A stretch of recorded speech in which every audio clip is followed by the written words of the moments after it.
Hey, everybody, welcome to the T3 Fit Scoliosis podcast. On today's episode, we have Carrie on Instagram. She is known as the Care Bear 1111. My lucky number. 4 times. Yeah, 1111. It's been popping up in my life a lot lately. So. Carrie has scoliosis and she has had surgery. She's here to tell us her story about the time she was diagnosed until the present. And maybe she'll share with us why 1111 is her lucky number. Carrie, I'd like to welcome you to the show. Thank you so much for having me. Absolutely. It's such an honor, really, because I actually found you, Teresa, through a podcast. Oh, did you? Which one? I don't know if you remember. I believe it's called Scoliosis Warrior. Eva Butterly. Yes, that's right. I did 2 on hers. I think, I must have listened to at least one. I probably listened to the second one, but your story in particular really inspired me because you also did ballet. I did. Yeah, and that's where my story starts because I was training to be a professional ballerina, and I was doing fine. I mean, all my teachers were like, very encouraging, and you've got the perfect body, you've got everything you need, the drive, and so I was 14 when actually one of my ballet teachers discovered my scoliosis. I had no idea. And you weren't in any pain? No, I wasn't in any pain. I could do everything that the other dancers could do. But it's strange because once I realized I had it, then sort of all the insecurities started flooding in.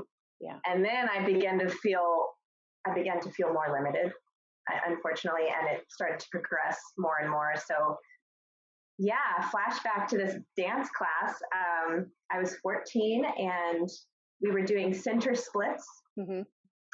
So we were out in the middle of the floor, and so I was doing my center split and she was having us reach forward. Mm-hmm. And my Russian ballet teacher at the time, so she spoke very broken English and couldn't really communicate to me what she was seeing. Mm-hmm. But she came and she took her finger and she traced along my back and she kept going like this, mm-hmm. and saying, not straight. And this is the first time anyone ever said anything to me about that. And I'd taken her class before, and, we're always bending forward, right. Cambre forward, right. and doing all these bendy things with our back.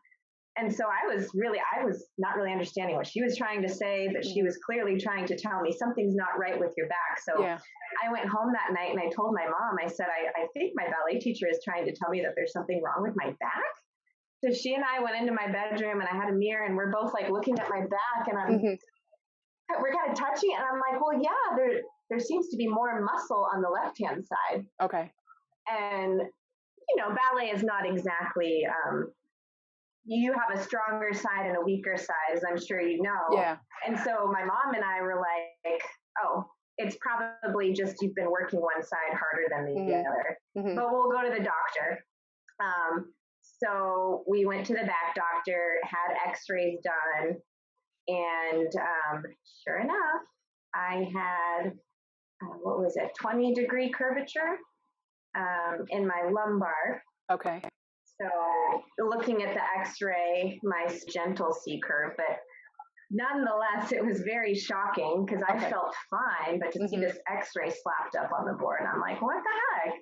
And I'm trying to be a ballerina. Like, ballerinas don't have this doesn't work. And the doctor that we went to, well, actually, there are some professionals out there that have made it. Yeah. And it always I'm so awestruck by them. Yeah. But it also kind of hurts my soul a little bit because I'm like, well, dang it, they did it. Yeah. But everybody's bodies are different, and my life took me in a different path, and I'm very happy doing what I do now. So it's okay. Yeah. But this doctor that I went to go see had no bedside manner. And he basically came in with the x-ray and with a fake spine that already had the rods and the bolts in it. And he goes, okay, yep, you have scoliosis. We're going to have to do surgery. And we're like, wait a minute. I'm like, no.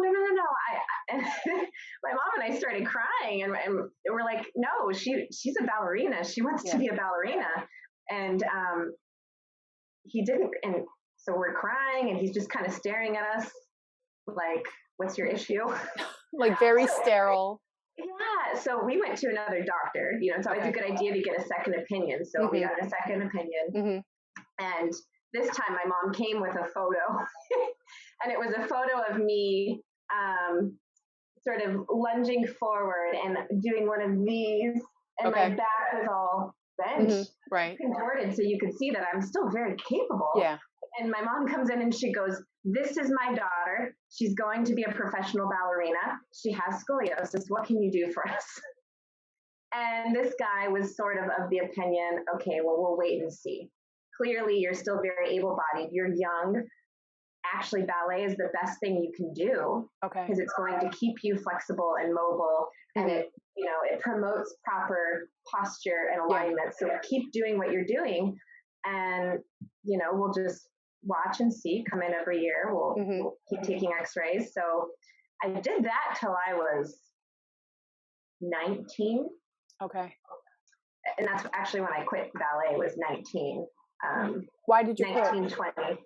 I went to college, Okay. and so what it was I did want to be a professional ballerina, and I Mhm. was gonna do it. I was like right there. I was right on the edge. It was based, and I had been going to a ballet summer camp with Ballet Austin in Austin, Texas. Okay. They're more sort of like a contemporary ballet, and so they knew I had scoliosis. At Mhm. that point, it had become actually more pronounced. A Okay. lot of it had to do with the fact that I was training so vigorously. So my back muscles were strong, Yeah. but of course they were asymmetrical.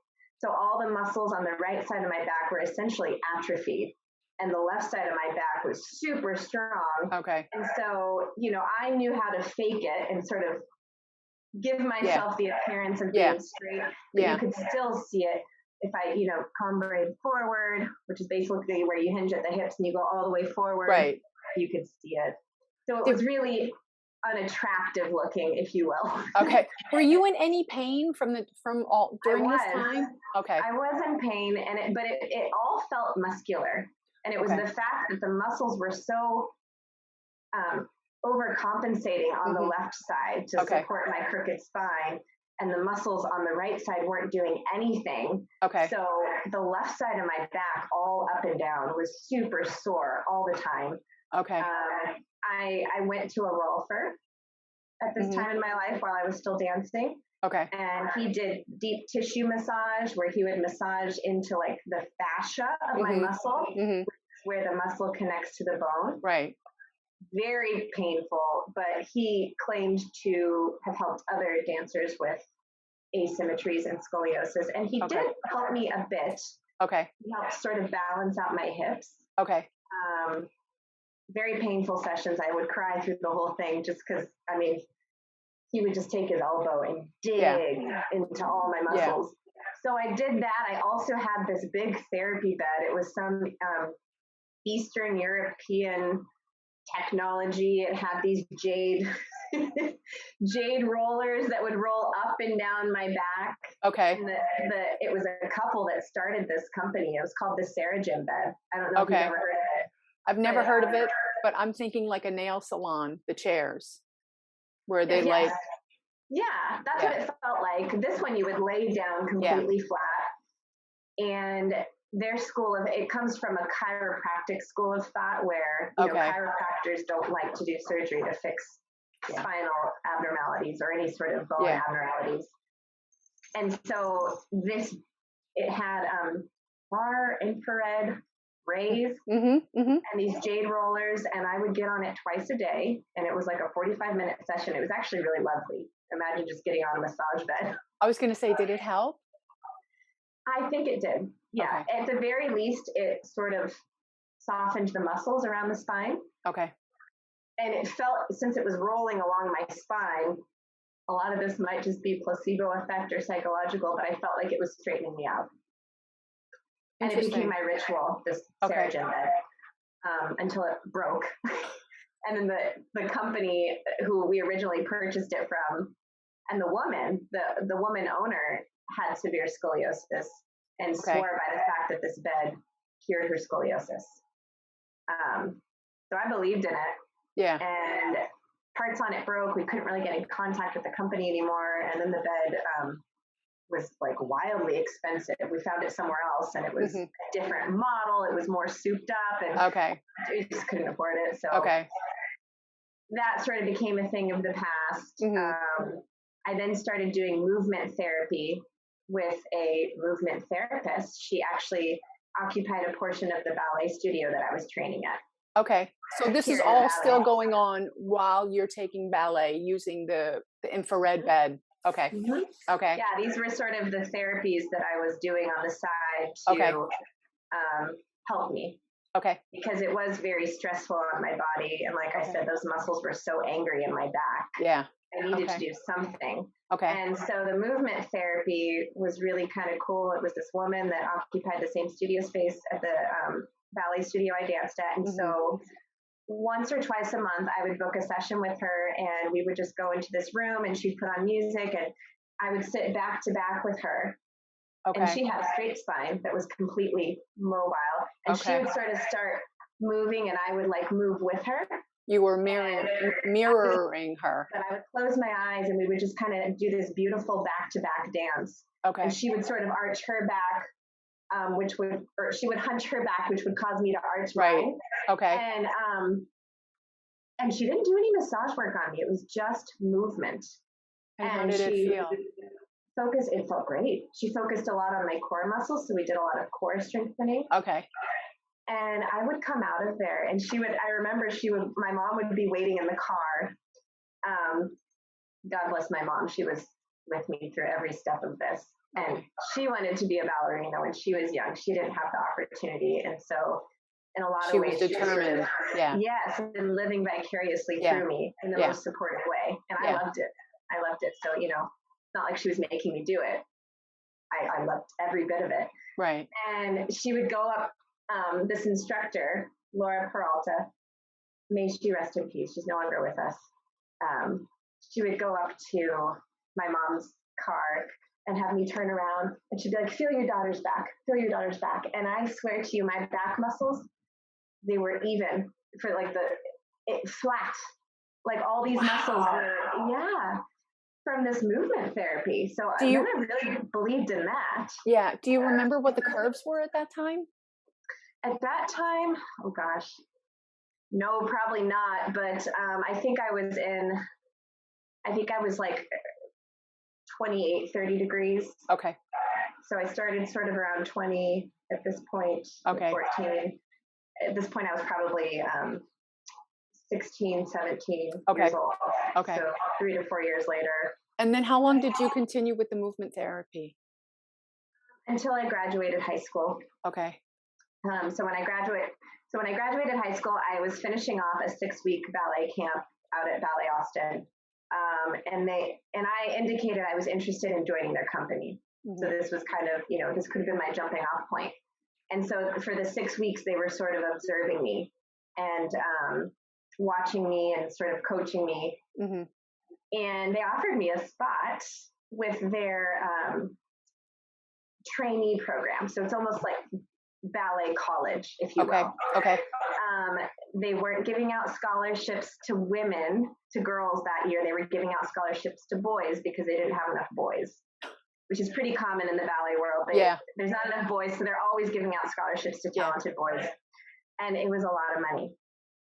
And of course, I called my parents, and I was ecstatic. I'm like, they want me. This is it. Yeah. And at the same time, I kept my grades really strong in high school. Okay. And so at the same time that I was calling my parents saying, hey, they're offering me a spot in their trainee program, my parents were like, well, you just got a letter from ASU, Arizona State University, that you have a full ride to college, but you have to go now. And I always knew that I also wanted to pursue something in college as sort of a backup plan, but I was going to do it later in life. I was going to dance first and then go to college. But this was like you either go right from high school into college and take this offer, or it's gone. And so we sort of were weighing things. This ballet program was going to be really expensive. It didn't include room and board. My parents had already put so much money into my ballet career. Ballet is not cheap.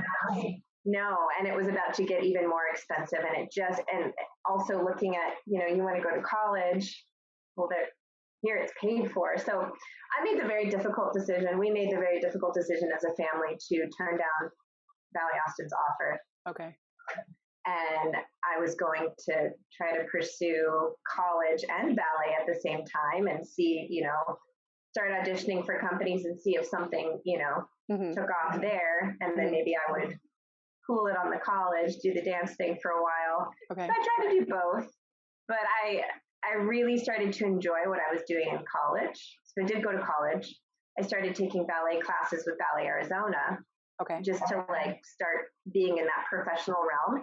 And I really didn't like it. It as you probably know, ballet is very cutthroat and very competitive, especially once you get into a company class. I'd never taken one before. Okay. And I was finding that I was a little bit too meek, a little bit too shy. I would stand in the back.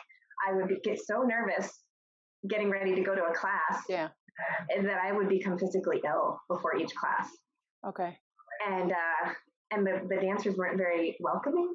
Everyone had their spot at the bar, and so I found myself kind of, the mobile bars that you would drag out into the middle of the studio. I'd find myself hanging on to the end of it because nobody wanted to carve out a spot for the new girl. Yeah.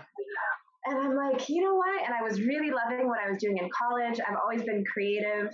I saw my brothers go through college before me. Mm-hmm. And they, one did architecture, one did graphic design, and I loved to draw.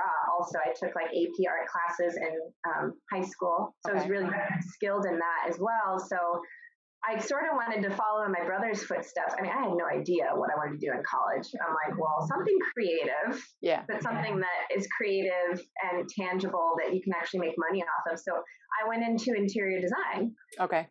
And I loved it. There was lots of drawing. It was super creative. I had been doing ballet up until that point all of my life. And so it was a change of pace. Okay. I lived in the dorms, and so I had that sense of independence. I wasn't dancing as often, and I was actually feeling less stressed and more happy. It came to be clear as day one morning when I woke up in my dorm, and I called my mom, and I was crying, and I said, I'm done. Quit. And I never really looked back. I dabbled in other forms of dance. I did some salsa dancing. I did ballroom for a bit. Okay. Now I'm not really doing anything, and that's okay. But I would still like to find a way to sort of work it back into my life. But now I've got these limitations with this fusion. Yeah. I'm like, and I'm my own worst critic. And I'm like, I'm just scared that if I take a ballet class or a ballroom class or a salsa dancing class, that I'm not going to be able to do what I used to be able to do, and it's going to depress me. So I'm nervous to even take up a dance class. You just have to come to terms with that your body moves differently. Yeah.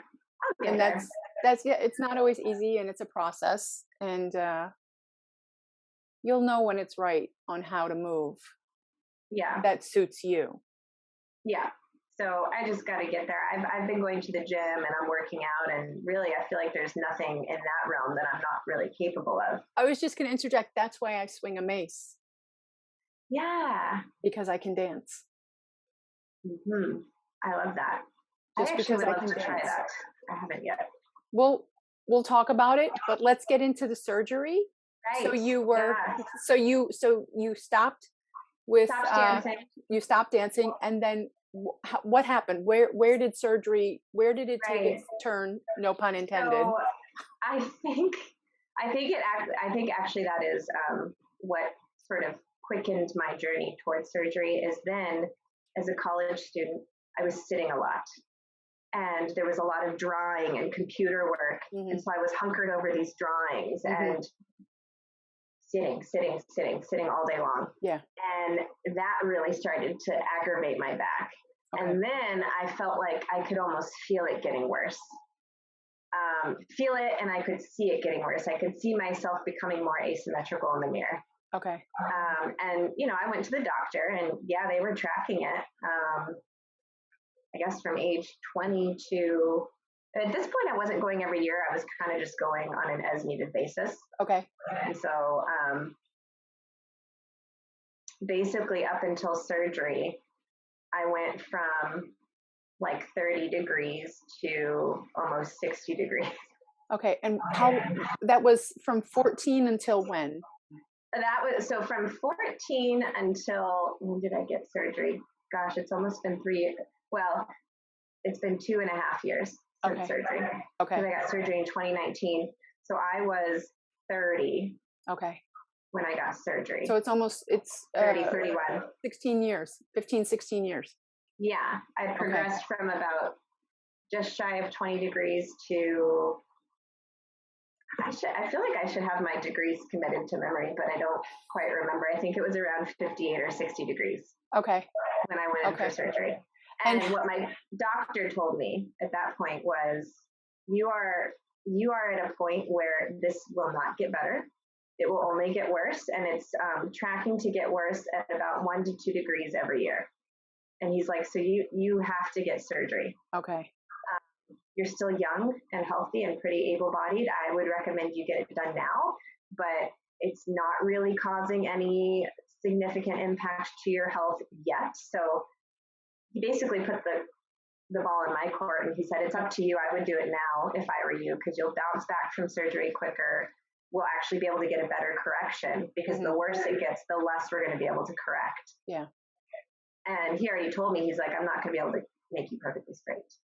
So I went into it understanding, okay, it won't be a perfect correction, but he'll do the best he can. Mm-hmm. And I actually was a little disappointed when I saw my first x-ray after surgery, because I'm like, well, dang it, I still have a curve. I'm like, what the heck? But he brought me back to sort of where I started, which was, I'm at like 18 degrees now. And I was going to say, and now you're just perfectly straight. Yes, I am perfectly straight. I couldn't look crooked if I look at myself in the mirror if I tried. Okay. Now there is still some muscle asymmetry. Okay. And that's because I'm still slightly asymmetrical. I still have like, an 18-degree curve to the left. So my back is still slightly raised on the left. Also because of the hardware. That adds bulk to the spine. So yeah, it's not perfect, but if I had it to do over, I would still get the surgery.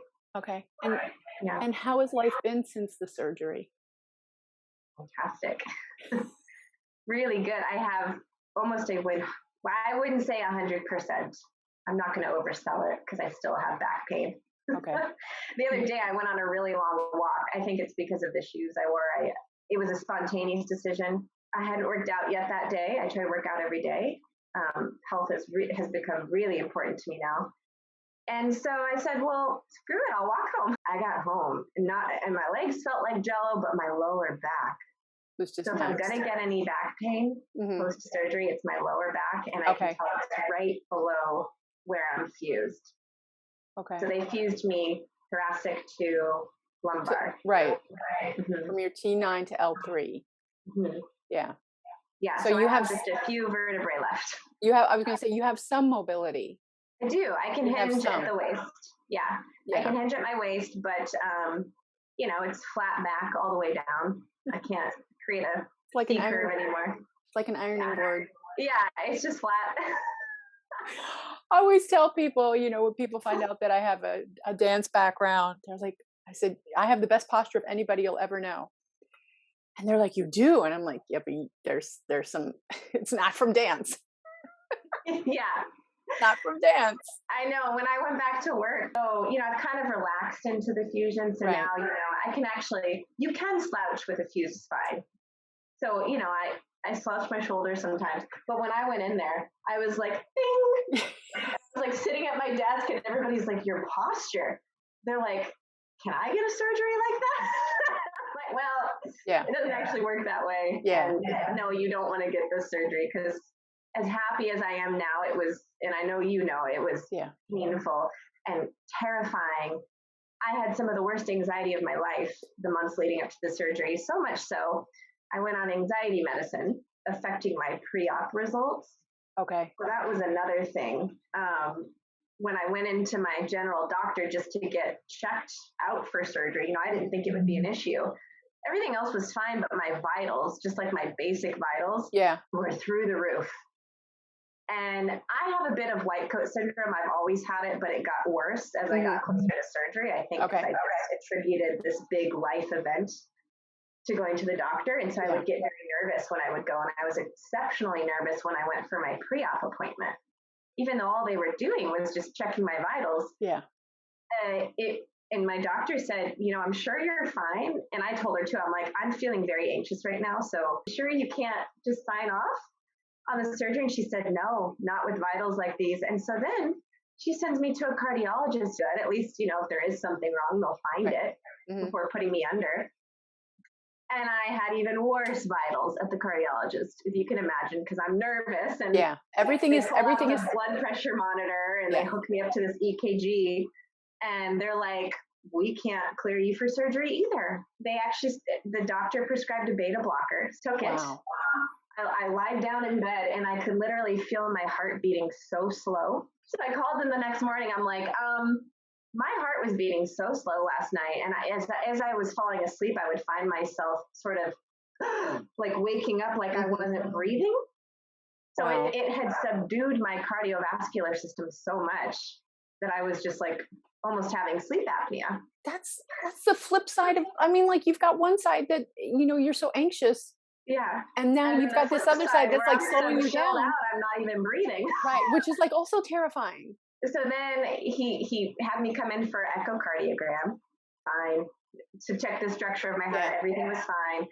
So I go into this appointment to get my cardiac results, and he's like, you're fine. He's like, take your anxiety medicine. You're clearly very anxious. And I said, that's what I've been trying to tell you guys. It's like, thanks for telling me something I already knew. But, with it came a lot of peace of mind. Everything was checked out. And so I knew that I was healthy going under the knife.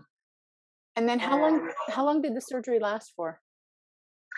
So mine was, I went in at I think it started at 1 p.m. in the afternoon, and I came out at 6. Okay. So it was how long were you in the hospital for? 3 days. I was in the hospital for 3 days. And about day 2 and 3. Does that seem like not enough or? Nothing. I was in the hospital for 2 weeks. Well, and so I think it's also a long time ago. When I got it done recently, modern day, they're like, 6 weeks, 3 to 6 weeks, you'll be good. Back then, and I was even younger. Yeah. They were saying 3 to 6 months. That was then. He's like, we've made so many advancements. Yeah. Yeah, because I had my surgery in May. I think it was May 19th. And by July, I just interviewed my mom for my podcast. And by July, what's that? Did your mom have scoliosis? No, but she talks about her story when I was diagnosed, and then also my daughter. So she filled in blanks that I didn't know about. But she said by July. She could probably fill in blanks for you also. She could tell you the very accurate date to date relation of things. But my mom said by July I was dancing again. She went back to dance after. I tried. I tried, but I auditioned for LaGuardia High School, and they saw my scar, and they were like, "Nope, bye." Really? Yeah, and that was a hard blow. That hurt. So after that, it slowly started to dwindle. But that's why I dance with a mace. So you had the surgery, and you were in the hospital for 3 days. For 3 days, but you wouldn't believe it. Somebody, I think they call them hospitalists. They work for insurance. Okay. And they come around and they're like, you're going to be ready to leave soon, right? And I was on day 2, doped up, in so much pain, because those first few days are they're excruciating. They are excruciating. Yeah. I don't even know how to describe the pain, but just pain. My whole torso in pain. Not to mention I was bloated because they put you on these narcotics. All of it. TMI, but they also can't let you leave the hospital until you've gone to the bathroom. But yeah, they're like, you'll be ready to leave soon. I'm like, no. I'm not ready to go home. So you were in the hospital, and then you went home. Went home to And my parents. and then what was life like at home?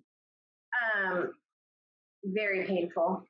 I thought it would be easier being at home because hospitals are uncomfortable, Mhm. or so you think. But you've got a nice hospital Yeah. bed. You've got You people at your beck and call. And my mom was fantastic. She's a retired RN, so okay. he was a nurse. She's a caregiver. So when I knew that I was staring down the face of surgery, I already knew I would come to my parents' house to recuperate, and that my mom would do a wonderful job. But there were not, she also knew the importance of not keeping me on the narcotics. Yeah. So as soon as I came home, she started weaning me off of them. Okay. And I think it was the right decision. But at the time, um, my pain was so bad. There were nights where I would sit up on the edge of the bed and just weep. And my Wow. poor mom would hear me because I didn't want to bother her, but Yeah. I'm like, I don't know what else to do but to just rock back and forth and cry. I'm in so much pain. And I would get up and because sometimes moving, you got to move because sitting, the Yeah. throbbing pain is just so much. And I would pace around this little bedroom. I had a little walker, you know, so that I would fall over, and she would come in and sort of cry with me and give me a little bit more pain medicine, and that sort of went on for a week. So the weaning off of the pain meds was really horrible, Okay. just because of the level of pain. Because I think back to when I was taking the Hmm. 4 hours or something in the hospital. It's Loopy loop. a complete blur. But how is life? So how long has it been since you've had the surgery? So my surgery was September 25th of 2019. Just before Uh, COVID. just before COVID, yeah. So I sneaked in there right before COVID. Yep. And how is life now? It's amazing. Yeah, I'm actually so happy I got the surgery. So happy. And I was also prepared to have a big gnarly scar. Okay. Um, but my surgeon, and I just wanted him to, I just said, make sure I wake up from the surgery and that I can move my toes.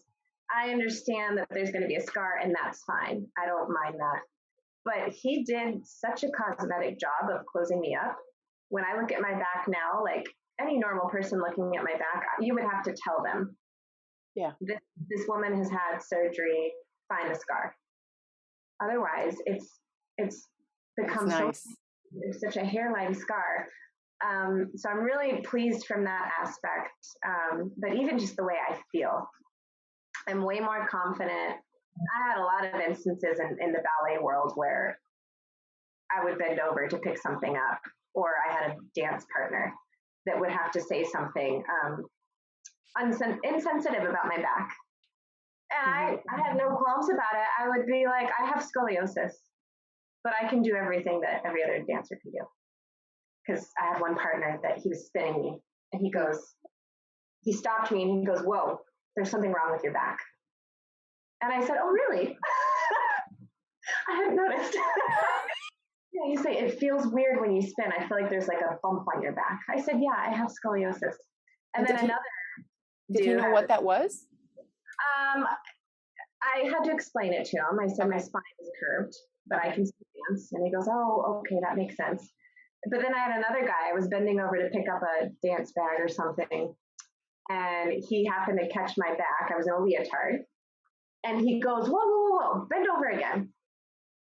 And I said, no. Bend over again. And he goes, there's something wrong with your back. Did you know you've got, like, you're really uneven? And so I had to have the same talk with him.